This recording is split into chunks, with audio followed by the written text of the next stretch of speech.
Generally speaking, for a video like this, I would try to build up a little bit of mystery and intrigue by being like, ooh, what fight am I going to pick? But I'm not going to waste anyone's time here. It's White versus Bam. I truly believe that this is the worst fight in Tower of God for a myriad of reasons, but I'll kind of generally explain to you. I'm going to say one thing about it that I think is kind of positive, but I look at this fight and I go through the checklist of all the things that make a good fight, and I do not think that this fight checks like any of them. Kind of one.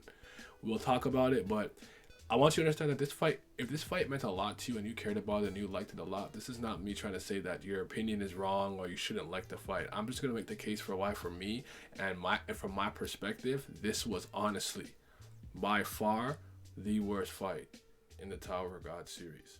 Let's talk about it.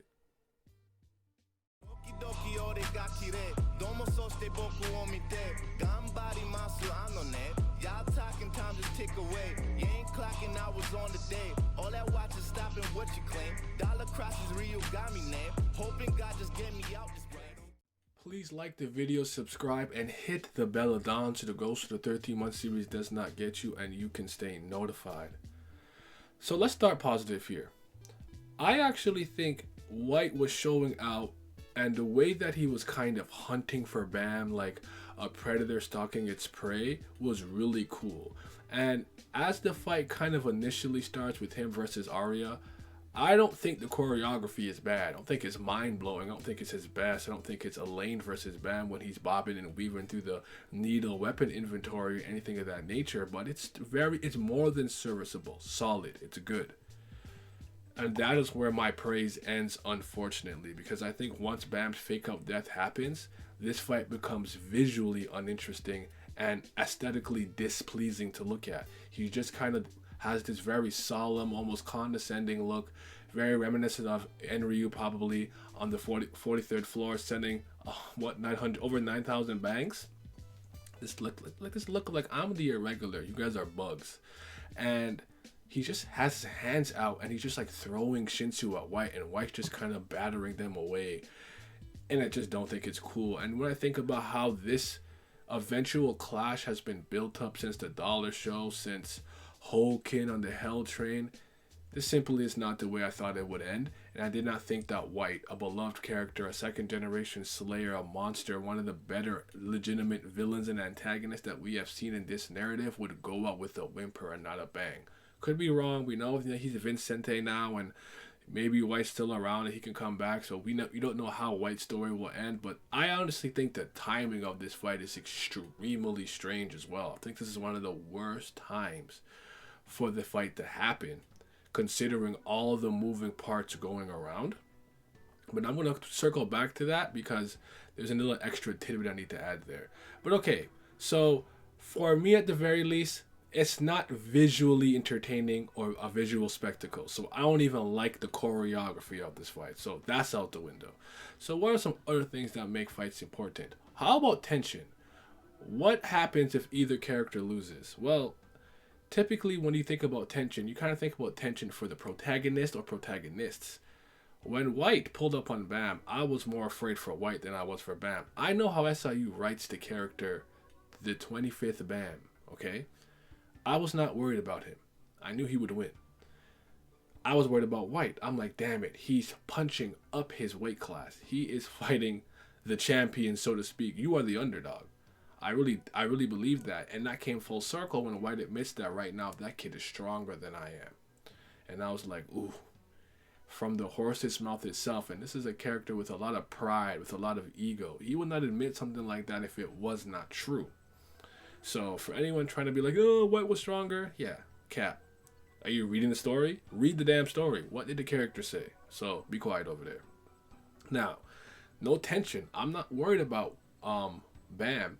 And it's not like the tension from White going down is cool for me because I like White. I wanted White to stick around. So I don't have that. So what's something else you could think of? Like stakes. Like what really kind of happens what really happens, right?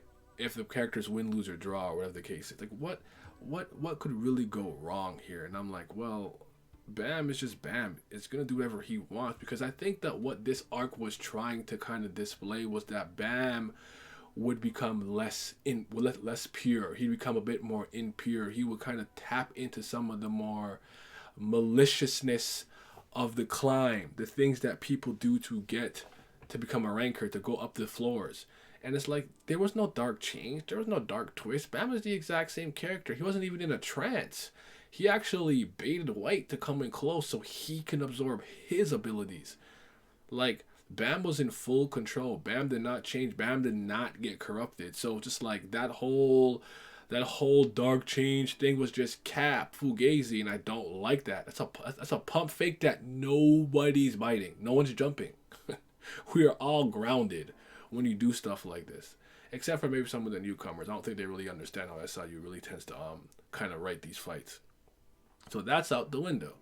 So I think to myself, okay, what about the intended purpose? What's the big picture takeaway behind this fight? And I start scratching my head. The characters didn't change.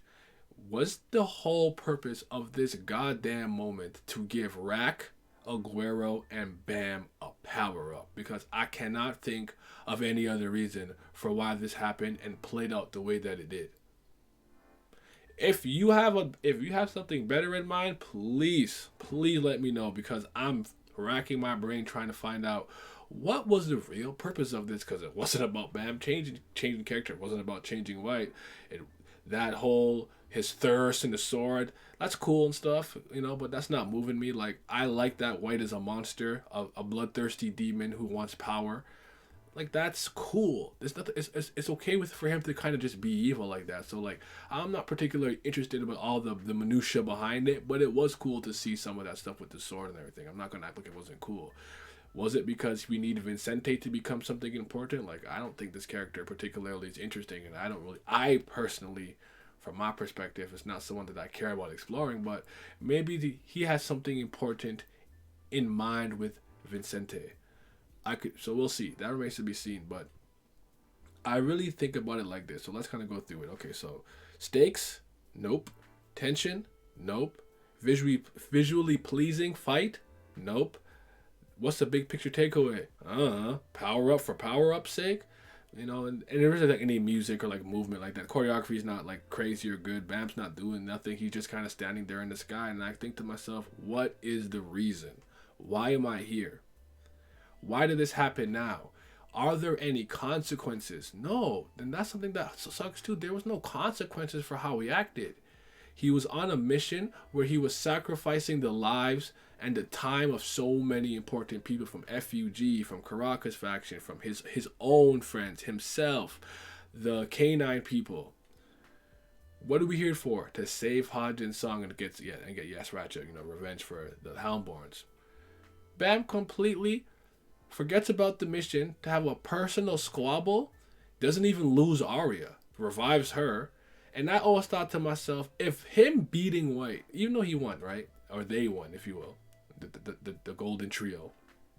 The trifecta of awesome. If they win that fight, and that is the reason Hajin Sung is not saved because he took too much time doing that, or he couldn't make it to the jumping pad on time because he wasted too many turns fighting White, I would still think this fight had meaning. Some type of impact and lasting appeal. But I don't even have that. He just wakes up and moves on to the next thing, and now he's in the Suspendium doing mission number 8. What was the point of this fight?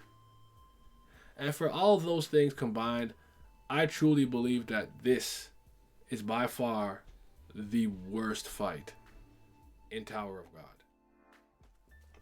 Shout out to the Patreon gang, the Priests of Fire, and the 5th Zen Gods as they come through as always. Shout out to Abdel, Chromizone, Revenant, Triss. Shout out to Scobe, Cayenne, Miles, and Big Simi.